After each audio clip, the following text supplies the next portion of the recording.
자, 첫 번째 시간부터 시작하도록 하겠습니다. 자, 첫 번째 시간은 판교의 이승철, 판승철님이죠. 이상원 선임 매니저 모시도록 하겠습니다. 어서 오세요. 안녕하십니까? 네, 안녕하세요. 저희가 바로 직전 방송에 언더스탠딩이었었는데 네네. 술을 좋아합니다. 많이 좋아하시죠? 좋아합니다. 많이 드세요? 잘 못합니다. 좋아합니다. 잘못하실 것 같지는 않은데 어느 정도 드세요? 네, 일반인 정도가 어느 정도인지 지금 제가 잘 모르겠는데 저는 한 2병 정도 되는 것 같고요. 와. 주변에 평균 한 주량이 3병 이상 되시는 분들이 원체 많아서 저는 제일 못 마십니다. 2병이요? 2병이면 못 마시는 축에 들어갑니다. 그러시구나. 역시 증권가는 진짜 거셉니다. 정말 네. 문화가 정말 거세. 저는 잘 못 안 마시기도 하고 안 마시기도 하고 못 마시기도 하고 여러분들 아시겠지만 제 얼굴이 쉽게 빨개져서 잘 먹지도 못하고 간도 안 좋고 전 심지어 술 마시고 나면 발목까지 빨개져요. 진짜로 농담 안 하고 발목까지 빨개져서 먹지도 않고 안 마십니다. 안타깝네요. 인생이 제가 훨씬 더 불쌍하게 즐거울 수 쳐다보시는데? 있는데 그렇게 불쌍한 인생은 아니고 저는 좀 즐겁게 살고 있으니까 술 안 마시고 다른 거 하면서 즐겁게 살고 있으니까 그게 제일 좋죠. 자, 좋습니다. 오늘 어떤 이야기를 한번 해볼지 일단 지난주 금요일 시장 네네. 오른 거부터 예. 지난주 시장이 올랐죠. 네. 뜬금없이 올랐죠. 사실은 네, 네. 좀 안 좋을 줄 알았는데 생각보다 여전히 S&P 500도 그렇고 나스닥도 그렇고 굉장히 견조한 모습을 보이고 있습니다. 특별히 뭐 이슈라고 할 것까지는 없을 것 같은데 최근에 시장은 결국 인플레이션하고 금리로 설명할 수 있는 것 같아요. 네. 국채 금리가 하락하고 달러 약세 영향 때문에 주가가 올랐다라는 게 대부분 의견인 것 같아요. 결국 무슨 얘기냐면 연준에서 반기 통화 정책 보고서를 냈는데요. 거기서 인플레이션에 대해서 둔화되고 있다고 발표를 했습니다. 지금 PC 물가 등은 연준 목표치인 2%를 훨씬 높지만 네. 상당히 둔화되고 있다라는 발표가 있으면서 시장이 조금 안정을 찾았고요. 혹시요 이 반기 통화 정책 보고서가 반기면 상반기 하반기 두 번 그렇죠. 나오는 거잖아요. 네네. 이번에 나온 반기는 그러면 작년 하반기예요? 그렇죠. 그러면 1월에 있었던 그 51만 7천 명하고 네. 직전에 있었던 CPI 올라간 거는 못 보신 채 나온 보고서네요. 근데 네. 우리가 이제 그 클리블랜드 연준이나 이런 네네. 데 보면 연준도 자기네들 뭐 특징이 있어요. 네. 그래서 연준별로 그 좀 표현이 그렇긴 한데 네네. 데이터들을 계속 가공을 해서 만들어내거든요. 실시간으로. 근데 그럼 먼저 볼까요? 네, 그럴까요? 이제 클리블랜드 연준에서 인플레이션 나우캐스팅이라고 해서 지금 현재 가격들을 바탕으로 그걸 이제 똑같이 이제 연준에서 계산하는 방식으로 넣어서 네. 실제로 물가가 어느 정도 될지를 실시간으로 실시간은 아니지만 어쨌든 계속 업데이트를 해주고 있습니다. 오늘 나와 있는 게 오늘 오후 시간으로 봐도 3월 3일 기준자는 나와 있거든요. 네. 23년 2월 기준으로 보면 CPI가 0.54, 네. 코어 CPI가 0.45, MOM 그러니까 월간 기준으로 봤을 때요. 이 정도 나올 것 같고 PC가 0.45, 코어 PC가 0.38 정도 나올 것 같다라고 네. 계속 이렇게 예측을 해주거든요. 네. 이게 1월 달하고 거의 비슷한 수치거나 살짝 높거나 왔다 갔다 하거든요. 그러니까 지금 뭐 이번 주 화요일 이제 파월 의장 얘기가 있고 다음 네. 주 화요일 날 이제 물가 지표가 발표가 될 텐데요. 그렇게 크게 잘 나올 거다라고 기대하기는 살짝 어렵고요. 근데 제가 볼 때 시장이 의외로 그러니까 3월에 발표되는 2월 CPI가 그렇게 좀 좋게 나오지 않아도 시장이 의외로 차분할 수도 있다라고 생각하고 있어요. 저는 왜냐하면 이제 4월에 발표되는 3월 CPI가 뚝 떨어지는 걸로 지금 예상이 되고 있거든요. 네. 그렇다 보니까 그러니까 연준도 이런 거를 계속 이제 업데이트를 해 가면서 하다 보니까 지난 분기에 발표된 것들 이런 것들도 선행 지표나 그다음에 이런 것들을 미리 참조해서 디스인플레이션에 접어들었다라는 발표를 하는 거거든요. 네네. 그러니까 무작정 뭐 그냥 무턱대고 과거 데이터 몇 개 보고 디스인플레이션입니다 이렇게 얘기하지는 않거든요. 네. 연준도 그러니까 제가 얘기했던 뭐 1월에 고용 지표가 그렇죠. 51만 7천 건 나온 거 다 알고 그리고 이제 가장 최근 PCE 지표도 고개를 든 건 알지만 네네. 그런 한두 번의 그 어떤 출렁거림으로 연준의 스탠스가 변하지는 않는다는 거네요. 결국. 그렇죠. 아하. 그리고 파월 의장 정도 저 같은 사람이 여기다 와서 물가 떨어질 것 같습니다. 디스인플레이션입니다 하는 것과 네. 파월 의장이 국회 가서 디스인플레이션입니다라고 하는 건 무게가 다르죠. 다르죠. 예, 그분이 그냥 뭐 아무 데이터나 근거 없이 네. 디스인플레이션입니다라고 하기 어렵거든요. 네. 분명히 무슨 근거가 있었던 거죠. 아하. 예. 그러니까 무게는 내가 더 많이 나가긴 하는데 어쨌든 그 임금 상승률에 대해서는 그러면 네. 좀 어떻게 봐야 될까요? 임금 상승률도 작년 하반기 이후 둔화되는 모습이 네네. 그러니까 상승률이 둔화되는 거죠. 임금은 계속 올라가고 그렇죠. 있지만 상승률이 둔화되고 있는 모습이 나타나고 있다. 그리고 예전에 제가 고용 지표나 이런 거는 이제 변수로 볼 수가 없다. 그냥 네. 거의 상수다. 안 네. 바뀔 거다 이거라고 말씀드렸었거든요. 네. 임금 역시 마찬가지겠죠. 근데 5월 이후로 뭐 이제 미국도 이민을 받게 되면 그때부터는 또 많이 변할 것 같고요. 네. 예, 좀 많이 변할 것 같은데 시장이 안정을 찾았던 건 그거예요. 3월 이후에도 네. 50bp 이상 인상하는 게 네. 그렇게 쉽지는 않다라는 게 지금 컨센이 깔린 것 같아요. 음. 그러니까 예전처럼 막 폭락하고 막 고통스러워하고 이런 게 네. 많이 없어졌어요. 아. 그러니까 매크로 지표의 영향력이 여전히 크기는 하지만 많이 누그러졌다. 실제로 뭐 지난주에 서비스 PMI나 뭐 이런 거 발표된 거 보면 수치가 되게 잘 나왔거든요. 네네. 물론 예상한 것보다는 적게 나왔지만 잘 나왔는데 그거 이제 발표 나면서 지수가 밀리다가 시간이 좀 지나면서 점점 시장이 안정을 찾아가잖아요. 네네. 그 모습을 봤을 때 여전히 시장이 매크로에서 조금 이제 벗어나기 시작했다라고 저는 생각을 합니다. 하긴 예. 최근에 어떤 분이 출연하셔서 해주셨던 얘기가 그게 있었어요.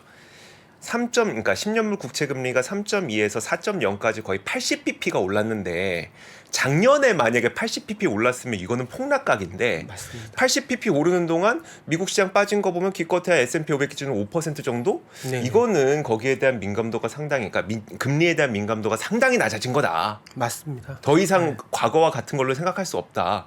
비슷한 말씀이죠. 저도 그렇게 생각합니다. 그러면 금리가 좀 더 오를 수도 있어도 시장이 그걸 아주 부정적으로 해석할 가능성은 좀 낮다고. 그러니까 시장이 예상하는 거는 네. 0.25, 0.25, 0.25죠. 네네. 근데 50, 0.5, 20, 0.25, 0.25 이렇게 가면 네. 그러니까 0.25 올리는 거는 이미 우리가 대비를 하고 있는데 네. 50bp 이렇게 가버리면 시장이 충격을 받는 거죠. 그렇죠, 그렇죠. 지금 네. 그런 상황은 아닐 거다라는 아하. 겁니다. 시장 컨센이. 네네. 예, 이미 반영이 돼 있죠 가격에. 알겠습니다. 조금은 좀 편안하게 그렇죠. 좀 봐도 될 것 같아요.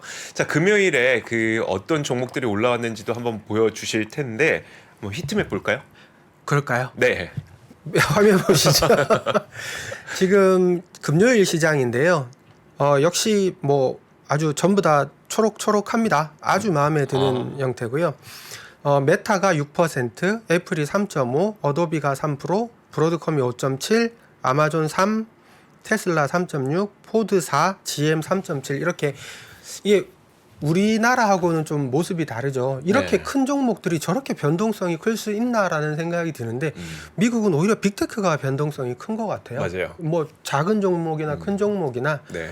이게 되게 합리적인 시장인 것 같아요. 네, 맞아요. 그러니까 이제 다음 거 하기 전에 먼저 말씀드리면 네. 아까 마이크로소프트나 뭐 이제 이런 것들은 이제 상승폭이 적었다라고 말씀을 하셨잖아요. 네. 뭐 제가 말 잘못했나요? 아니요.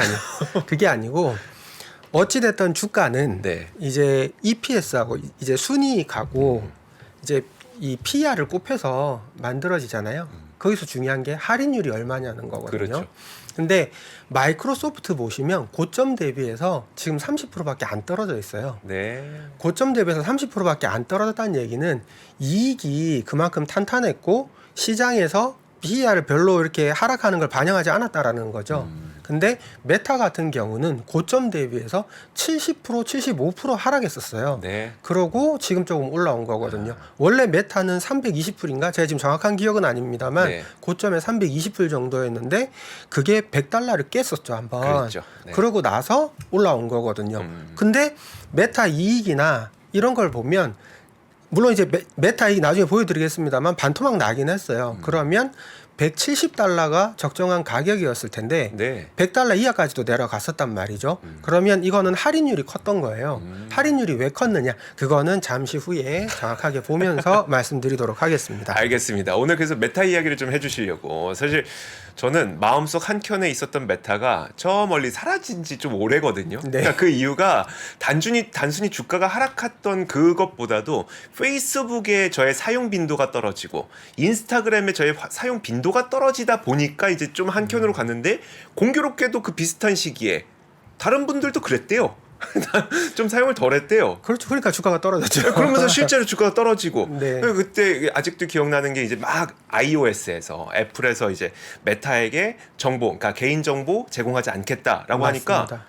막 싱글이신 분들한테 뭐 그 뭡니까 돌싱들 보는 광고 이런 거 막 나오고 해서 네, 네. 메타 끝났네 막 이런 얘기들을 하고 그랬었는데 하지만 만약에 저평가되어 있다면 사실 다시 한번 우리는 돌아보는 것도 괜찮을 것 같아요. 혹시 맞습니다. 그런 측면일까요? 저도 그렇게 생각을 합니다. 근데 네. 메타가 이제 되게 미운 오리죠. 되게 미운 오리인데 이 미운 오리가 이제 100조가 될 수 있을 수도 있잖아요. 네. 그래서 그걸 한번 다시 한번 짚어보려고 하는 거고요. 저 같은 경우는 좀 너무 많이 얘가 저평가를 받았다가 이제 적정 가격선까지 올라온 것 같아요. 제 생각에는 이제 기존 EPS 기준으로라면 네. 우리가 TTM이라고 하잖아요. 그쵸. 그러니까 보드 과거 말고 12개월. 그렇죠. 네. 과거 12개월 땡겨보면 지금이 적정한 가격까지 온 거거든요. 적정 가격인데 싸다라고 얘기하기는 좀 어려울지 모르겠지만 향후 얘가 어떻게 발전하느냐에 따라서는 충분히 싸질 수도 있는 거거든요. 네, 네. 그래서 그 부분에서 조금 생각을 해보려고 합니다. 좋습니다. 자, 그러면 일단 그 메타가 네. 최근에 오른 건 왜 오른 거예요? 지난 금요일에. 금요일 날 오른 거는요. 메타가 VR 헤드셋 가격을 인하했다라는 기사가 나갔어요. 퀘스트 프로 같은 경우는 $500를 인하를 했는데 이게 30% 정도 되고요. 네. 퀘스트 2 같은 경우는 $70 인하를 했는데 이게 14% 가격 낮춘 거예요. 네. 근데 이거는 시장에서도 뉴스들 사이에서도 극명하게 나눠요. 하나는 가격 인하로 인해서 수요가 창출될 거다. 그러니까 주가가 올라갈 거다라는 네. 쪽이 강했었고요. 또 하나 만만치 않게 강한 의견이 뭐였냐면 봐라. 드디어 가격 인하하지 않았느냐. 네. 높은 이자율과 경기 침체 우려로 수요가 급격하게 줄고 있다 이거. 수요가 줄고 있으니까 가격 인하는 필연적이고 가격 인하를 해도 수요가 따라오지 못할 거다. 네. 이 의견이 맞섰거든요. 네. 근데 저는 애초에 이거는 이 VR 헤드셋 가격 인하는 시장에 영향을 별로 안 줬다라고 생각해요. 그럴 것 같아요. 네. 네. 근데 이 뉴스가 헤드라인으로 계속 나왔었거든요. 네네. 근데 보시면 저는 어떻게 생각했냐면 제가 메타버스라는 쪽을 관심 있게 보는 거는 우리 영화 제가 제일 좋아했던 영화 중에 하나가 매트릭스였거든요. 네네. 저도요. 그죠? 저 제 인생 최고의 영화가 매트릭스입니다. 저도 매트릭스 저 한 100번 봤어요. 100번이나요? 네. 저 진짜 한 100번 넘게 봤어요. 굉장하십니다. 뭐 드릴 말씀이 없네요. 저 이길 분은 없을걸요, 여기서?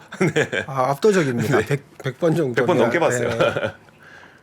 근데 이제 레디 플레이어 원은 보셨어요? 그것도 여러 번 봤죠. 저도 저도 한 10대 번 봤죠.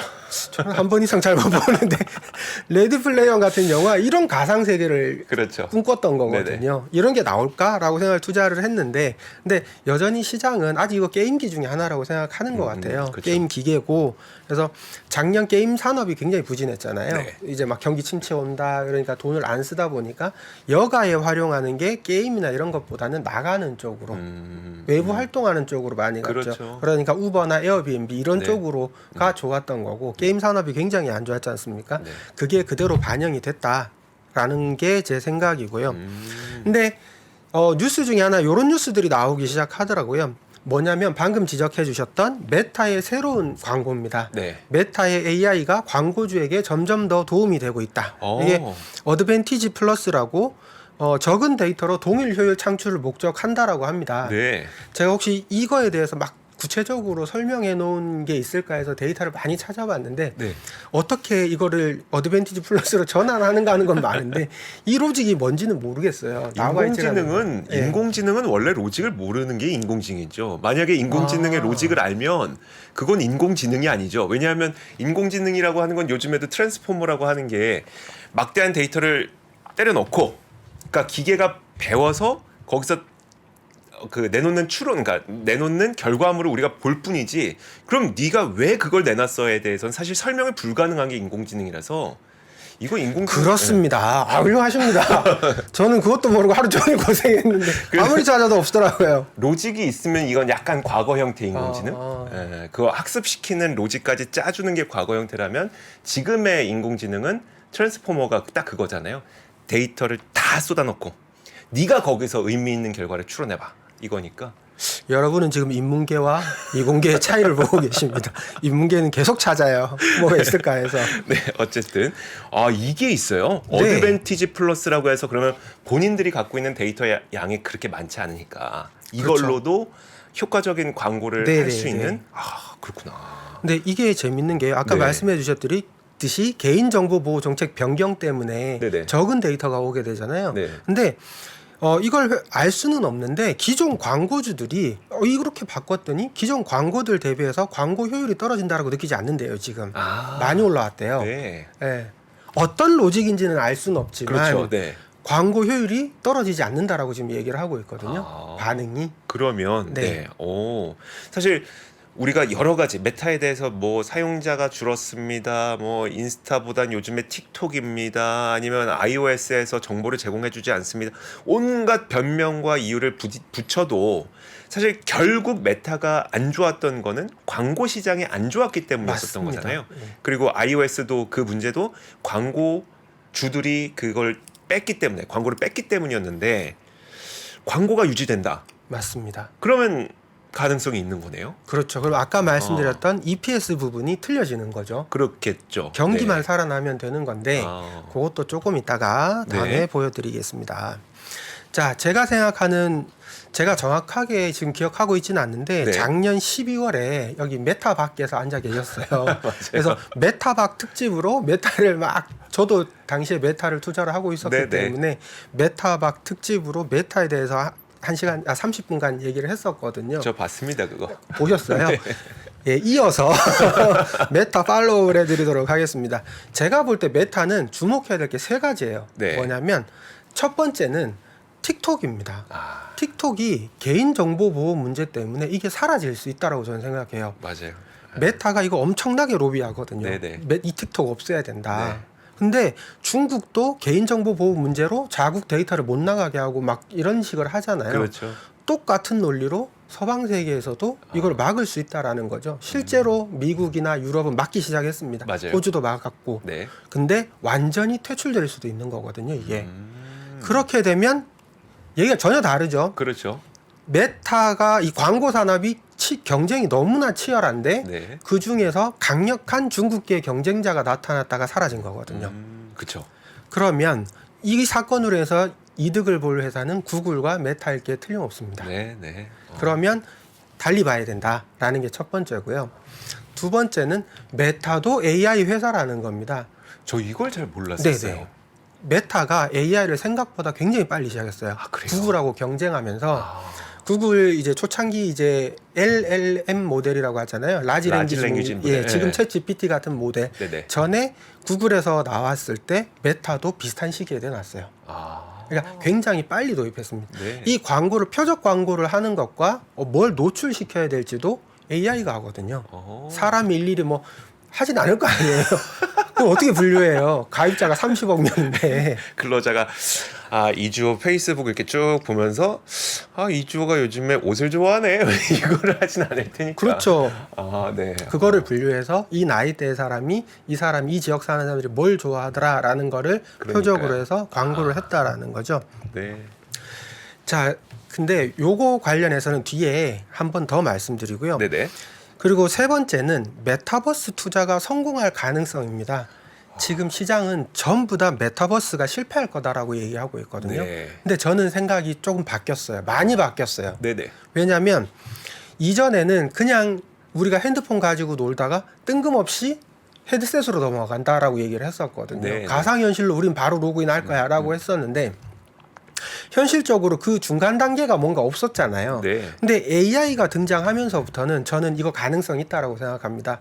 현실. 그렇죠. 메타버스 사이에 AI요? AI가 저는 들어갈 거라고 봐요. 그게 어떤 두 개를 연결고리죠? 연결해 줄 사람이 필요한 거죠. 네네. 예를 들어서 자비스가 필요한 거죠. 네.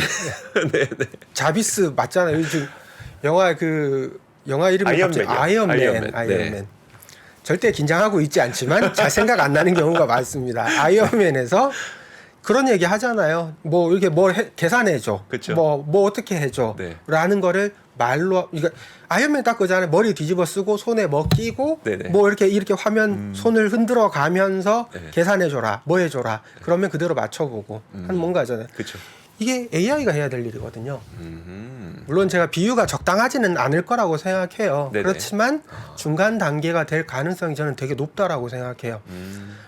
뒤에 제가 이 저커버그 얘기가 처음에는 이제 지난주에 컨퍼런스 콜이 있었을 때 2월 초에 있었을 때 저 이걸 이해를 못 했었거든요. 네. 왜 이런 말을 했을까라고 생각을 했는데 요즘 AI 계속 나오는 거 보고 그냥 상상해 보다 보면 아 이럴 수 있구나. 그래서 이런 말을 했을 수도 있구나라는 생각이 들더라고요. 자, 근데 저는 문과 출신이니까 자 한번 볼게요. 메타가 네. 그러면 이 값어치가 적당한지 한번 생각을 해보자고요. 네. 메타 영업이익이 289억 달러입니다. 289억 달러요. 네. 하나로 약 38조 됩니다. 대충 계산해도 38조입니다. 어마어마하죠. 진짜 많이 버는 거예요. 우리나라에 이런 회사 있나요? 삼성전자 정도 그러니까요. 없어요. 아, 이렇게 만들 수 있는 데가. 맞아요. 근데 메타 사업부 딱 두 개로 간단하게 나뉘거든요. 패밀리 오브 앱스라고 해서 우리 흔히 아는 페이스북, 인스타그램, 왓츠앱 이런 종류들. 네. 걔네들 수익이 426억 달러나 됐습니다. 어마어마했죠. 근데 리얼리티 랩스에서 손실 금액이 137억 달러였어요. 420, 600이 137이군요. 그렇죠. 그럼 딱 저 금액이 나옵니다. 네. 근데 137억 달러면 거의 얼마 정도 되냐면 거의 한 3조 이 정도 되거든요. 그렇죠. 네, 네. 13조를 불태워버리고도 영업이익이 38조가 남는 회사예요. 엄청나죠. 벌어들이는 현금 창출력이 어마어마하다라는 겁니다. 문제는 이거예요. 리얼리티 랩스가 작년 21년에 손실이 100억 달러였거든요. 네.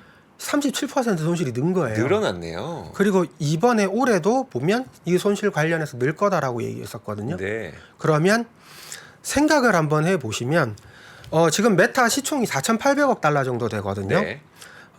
이게 이 패밀리 오브 앱스만 있었으면 이거 PER이 10배 조금 넘어요. 11배 정도 되거든요. 그러네요. 근데 메타 영업이 289억 달러라고 하면 15배 정도 됩니다. 네. 리얼리티 빼버리면 11배. 원래로 지금 시장이 옳다라고 하면 네. PER 15배를 받아야 맞죠. 네. 그러면 426억 달러에다가 15배 하면 6,800억 달러 정도 돼야 되거든요. 네네. 지금보다 50%를 더 받았어야 되는 겁니다. 그게 적정 가치거든요. 네네. 근데 왜 그러면 이 손실을 보고도 이렇게 하느냐라는 걸 우리가 생각해 볼 필요가 있다라는 거죠. 메타버스가 당연히 성공할 거다라고 생각하니까 하는 거죠. 그게 저커버그의 발언에서 좀 묻어났어요? 저는 그렇게 생각을 합니다. 한번 볼까요, 그러면? 그러시죠. 네. 일단 저커버그가 얘기했던 것 중에 두 가지는요. 경기 침체나 금리 인상으로 인해서 매크로적인 요인에 의해서 너무 광고 산업이 침체되고 안 좋을 거다라고 했지만 이렇게 얘기합니다. 우려와 달리 페이스북, 인스타그램, 왓츠앱을 사용하는 사람은 어느 때보다 많았다. 늘었다라는 거죠, 사용자 수. 네. 그러니까 주가가 반등이 나왔었던 거고. 그리고 얘기하는 거는 자기가 불태우는 거 알고 있다 이거죠. 돈을 다 태워 없애고 있는 걸 알고 있다. 네, 네. 그래서 2022년 효율성의 해로 정했다. 팀 구조 조정과 해고를 하고 캐펙스 지출을 축소하겠다. 그러니까 네. 뭐 고정자산에서 뭐 투자를 확 줄이겠다 이거죠. 인건비도 확 줄이겠고. 네. 그러면 인건비를 줄일 때 어떻게 했느냐? 이분 이렇게 얘기를 합니다. AI를 통해서 생산성, 속도 및 비용 구조를 개선했다라고 얘기하거든요. 네. 이게 챗 GPT 나오기 전에 제가 이해를 못했어요. 네. 이게 뭔 소리지 이게? 라고 생각을 했는데 주변 사람들이 사용하는 걸 보고 깜짝 놀라는 거죠. 당장 저희 집만 해도요. 네. 제가 이공계 출신이 아니기 때문에 이제 애들이 이렇게 뭐 물어볼 때 답변을 못했었거든요. 예를 들어서 코딩을 할 때 네. 엄청나게 긴 것 좀 뭐 점 하나만 틀려도 이게 인식이 잘못된 맞아요, 거잖아요. 맞아요. 네. 저는 못 찾아줬거든요. 아니 그거- 자제분들이 지금 코딩을 하세요? 코딩을 하죠. 몇 살이긴? 중2요. 아유, 요즘에는 중학생분들도 코딩을 다 하는. 초딩 때 다 했어요. 그래요? 네. 다 배워요. 우리 아들은 뭐 하고 있지 지금? 꿈과 아, 희망을 어쨌든- 가지고 아, 재밌게 네네. 사는 것도 괜찮습니다. 알겠습니다. 유튜버가 되면 되죠. 아 그렇구나. 아 그래서 직접 코딩의 뭐 잘못된 부분도 찾아주시기도 하는군요. 전혀 못 찾아요, 제가. 네네. 근데 요즘은 바뀌었어요. GPT한테 물어봐. 물어보면 네, 아, 바로 찾아요. 아. 2분도 안 걸려서 됐다 그러고 아. 나가요. 아, 이거를 생각해 보면 굉장하죠. 그리고 지금 현업에 있으신 분들도 네. 뭐 짜시거나 하시는 분들도 이거를 그냥 20달러 내고 다 구독한대요, 지금 추세가. 네네. 너무 좋다 이거죠. 2만 원쯤이야 나도 태워줄 수 있어. 그렇죠. 이런 분위기인 거죠. 네. 그렇습니다. AI의 힘이 왜 마이크로소프트는 안 올라요? 이게 아니고요. 네네. 마이크로소프트가 그동안 떨어지지 않았던 겁니다. 아 네. 지금 이 정도면 PER이 일반 회사들보다 점점 높아지고 있고요. 어허. 이게 본격적으로 수익화되고 이제 뭐라 그럴까요? 클라우드 서비스하고 접목이 되는 순간 그때 주가가 터져 나가는 거지. 지금 초창기에는 이제 뭐 그림 그려줘 하면 그림 그려줘 이런 것들 활용하는 애들이 이제 점점점 이렇게 주가가 막 좋고 뭐 C3AI 같은 경우는 뭐 어제도 30% 올랐던데 맞아요. 네. 그런 애들이 오르는 장세인 거고요. 네. 이게 진짜 수익을 누가 내기 시작하느냐에 따라서 갈리는 거는 지금 당장은 갈리지 않죠. 근데 이게 메타버스까지 연결될 것 같다고 상상하셨는데 그렇습니다. 그거는, 네, 그건 뭘까요, 그러면? 제가 또 딴 얘기하다가 깜빡했는데 네. 이게 이제 회사 로드맵이요. 네. AI하고 이 AI가 장기적으로 메타버스랑 연결될 거다라고 얘기를 했었거든요. 네. 보시면 이런 거죠. 페이스북 이제 2004년 자기가 처음 시작했을 때 주요 매체가 텍스트였다 이거죠. 네. 그리고 시간이 지나니까 사진, 인스타그램에서 사진으로 갔고 그 다음엔 비디오로 갔다 이거죠. 네. 근데 자기가 느끼기에 비디오 뒤에 또 무언가가 있대요. 근데 왜 그러냐면 커뮤니케이션이라는 것 자체가 이 표현인 자체가 몰입도를 계속 높이고 있다라는 겁니다. 예를 들어서 이래서 내가 좋아하는 사람이 있어요. 인플루언서가 있는데 이 사람이 어떤 예를 들어서 놀러 가서 뭐 노을을 바라보면서 이거 너무 좋아요. 여기서 맥주 한잔 하면 기가 막혀요라는 거를 이거를 뒤집어 쓰고 나도 장갑 끼고 내 방에서 맥주를 같이 마시는 것처럼 네. 그렇게 느끼게 된다라는 거죠. 저희 집 애들도 보면요. 게임 방송 유튜브로 게임 방송 틀어놓고 지 폰으로 또 게임 하거든요. 같이 하거든요. 근데 이게 다 똑같나 봐요. 전 세계 어디 공통입니다. 그렇구나. 글로벌하게 동조화되고 있습니다. 네네. 굉장히 위험한 상황이고요. 네. 도대체 손 누가 키우는지 모르겠어요. 아무튼 이해도 쓸데없는 얘기하다가 자꾸 네. 넘어가는데 이게 굉장히 같이 하고 싶어 하는데 공감이 안 돼. 이제 좀 몰입도가 떨어지는 거죠. 네네. 근데 이걸 뭔가 뒤집어 쓰면서부터는 몰입도를 점점 높여가는 방향으로 발전을 해 나갈 것이다. 네. 라는 거죠. 이게 이제 그 메타에서 페이스북에서 라마라고 네. 이 또 만들었어요. 라마와 페이스북, 인스타그램 그리고 메타버스 기기들이 연결되면 제가 아까 말씀드렸던 이게 자비스죠. 저는 그런 상상이 되더라고요. 라마가 페이스북 메타의 챗봇이군요. 그렇죠. 아. 라마가 챗 GPT랑 비슷한데 좀 다른. 그러니까 우리가 네. 퀘스트 프로를 만약에 쓰고 그렇죠. 그다음에 여기에서 이제 이어폰도 연결이 되고 그러니까 마이크도 수음하는 것도 있을 테니까 이걸 쓴 상태에서 챗봇이 작동하면 그건 그냥 그렇죠. 자비스다. 그게 자비스인 거죠. 아이언맨 이거 쓰고 있는 것처럼. 음성 인식 지금 되잖아요. 네네. 그러니까 그리고 손에 장갑 같은 이게 촉감이나 이런 기계들이 벌써 나왔잖아요. 네네. 이 특허권들을 다 메타가 가지고 있거든요. 어, 그렇게 생각을 해보면 이게 끝이 아니다. 네. 뒤에 뭔가 더 있다라는 생각이 들고요.